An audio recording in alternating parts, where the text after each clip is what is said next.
But they all cried out together, "Away with this man, and release to us Barabbas, a man who has been thrown into prison for an insurrection started in the city and for murder." Pilate addressed them once more, desiring to release Jesus, but they kept shouting, "Crucify him! Crucify him!" And a third time he said to them, "Why? What evil has he done? I have found in him no guilt deserving death. I will therefore punish and release him."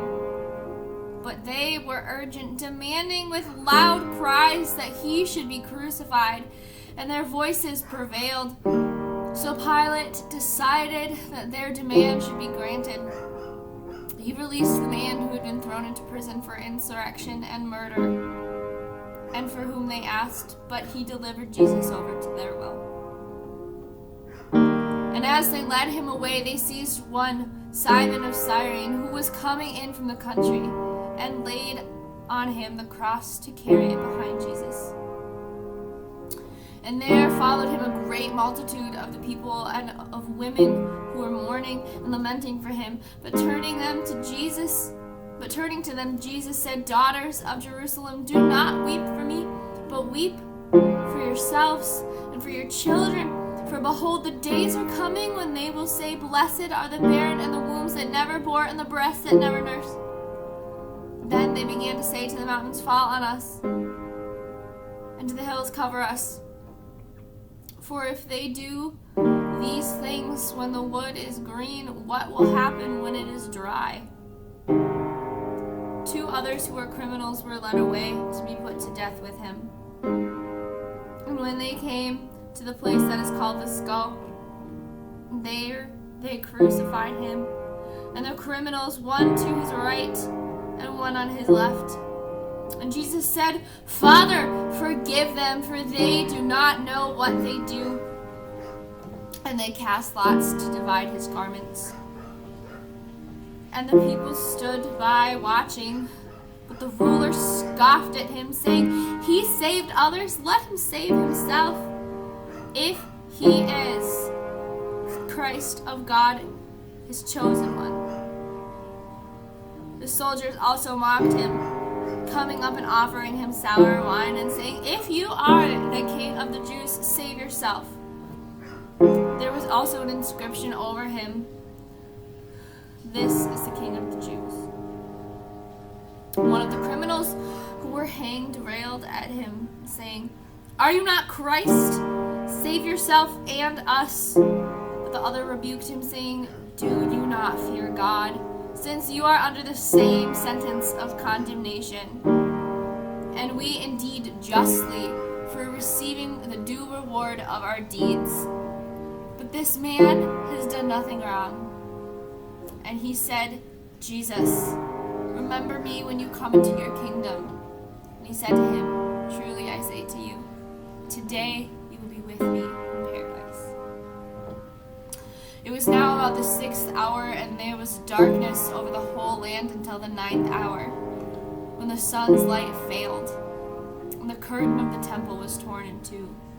Then Jesus, calling out with a loud voice, said, "Father, into your hands I commit my spirit." And having said this, he breathed his last. Now, when the centurion saw what had taken place, he praised God, saying, "Certainly this man was innocent." And all the crowds that had assembled for this spectacle, when they saw what had taken place, returned home beating their breast. And all his acquaintances and the woman who had followed him from Galilee stood at a distance watching these things. Now there was a man named Joseph from the Jewish town of Arimathea. He was a member of the council, a good and righteous man, who had not consented to their decision and action, and he was looking for the kingdom of God. This man went to Pilate and asked for the body of Jesus. Then he took it down and wrapped it in a linen shroud, and laid him in a tomb cut in stone, where no one had ever yet been laid. It was the day of preparation, and the Sabbath was beginning. The woman who had come with him followed him from Galilee. The woman women who had come with him from Galilee followed and saw the tomb and how his body was laid. Then they returned and prepared spices and ointments. On the Sabbath they rested according to the commandment. I cast my mind to Calvary, where Jesus bled and died for me. I see his wounds, his hands, his feet. My Savior on that cursed tree.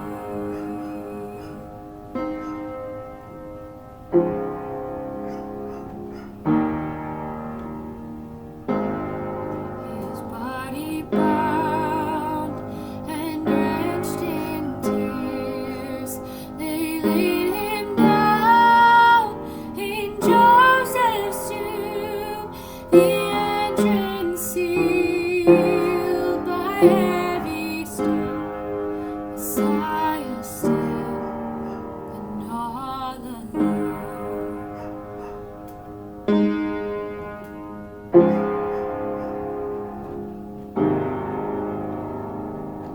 Oh, praise the name of the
he's risen indeed. Happy Easter, everyone.